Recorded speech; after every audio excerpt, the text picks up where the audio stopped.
ஓம் சாய்ராம்.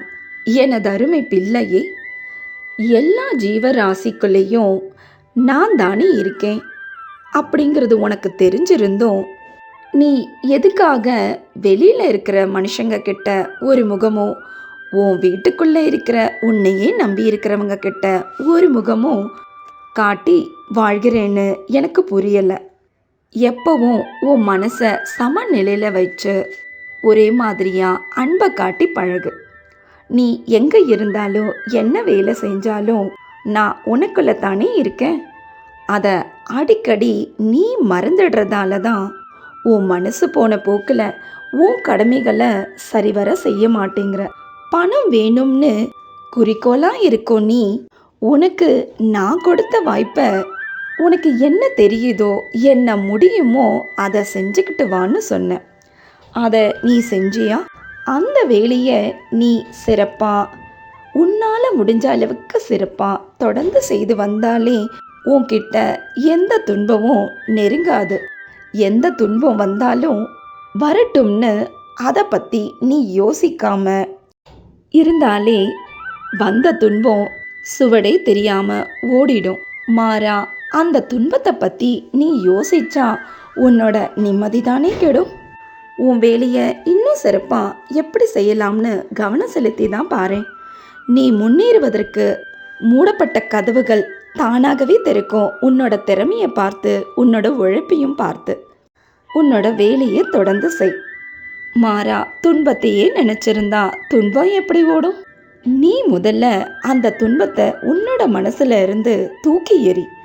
உன் சாயப்பா அந்த துன்பத்தை விட மிக பெரியவர்னு ஒரு முறை சொல்லிப்பாரு உறக்க. உன்னையே சுற்றி வரும் நாய்கள், காக்கைகள், பூனைகளுக்குன்னு உன்னால் முடிஞ்ச உணவு ஏதாவது கொடுத்து வா. அது உனக்கு தக்க தருணத்தில் உனக்கே உதவியாக திரும்பி வரும். என்னை பொறுத்த வரைக்கும் அரசனானாலும் சரி, ஆண்டி ஆனாலும் சரி, எல்லோரையும் நான் சமமாக தான் பாவிக்கிறேன். உங்களுடைய கர்ம வினை தான் உங்களை பாடாப்படுத்திக்கிட்டு இருக்கு. இதில் என்னோட பங்கு எதுவும் இல்லை. நீங்கள் இதை விட மோசமான நிலைமைக்கு செல்ல வேண்டியது. அந்த மோசமான கர்ம வினையை நீங்கள் அனுபவிக்கிறத பார்த்து என்னாலேயே முதல்ல தாங்கிக் கொள்ள முடியாது. அதனால தான் நீங்கள் அனுபவிக்கிற கர்ம வினை கொஞ்சம் நாளும் முழுசாக அதை நான் தான் ஏற்றுக்கிட்டு இருக்கேன். அதனால் நீங்கள் கவலைப்பட தேவையில்லை. உங்களை உங்கள் கர்ம வினையின் பிடியில் இருந்து காக்க தான் நான் உங்களையே சுற்றிக்கிட்டு இருக்கேன். அதை முதல்ல புரிஞ்சுக்கங்க. நீங்கள் தவறே செய்யலைனாலும் உங்கள் பேச்சு உங்களுக்கே தெரியாமல் மற்றவங்களை ஏதோ ஒரு மூலையில் காயப்படுத்தியிருக்கலாம்.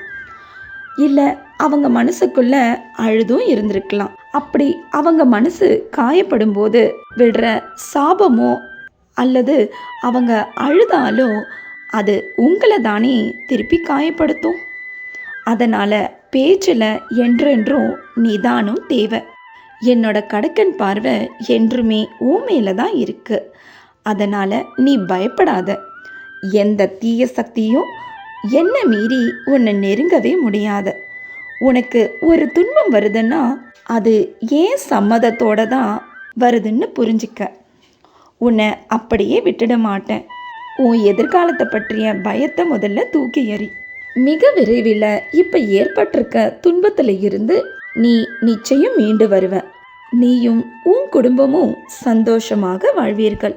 நான் ஏற்கனவே சொன்னது போல உன் தேவைகளை இந்த தை மாதத்துக்குள்ள பூர்த்தி செய்து உன் வாழ்வாதாரத்திற்கான வழியையும் காண்பிச்சு நான் உன்னை அதில் சந்தோஷமாக பயணம் செய்ய வைப்பேன்.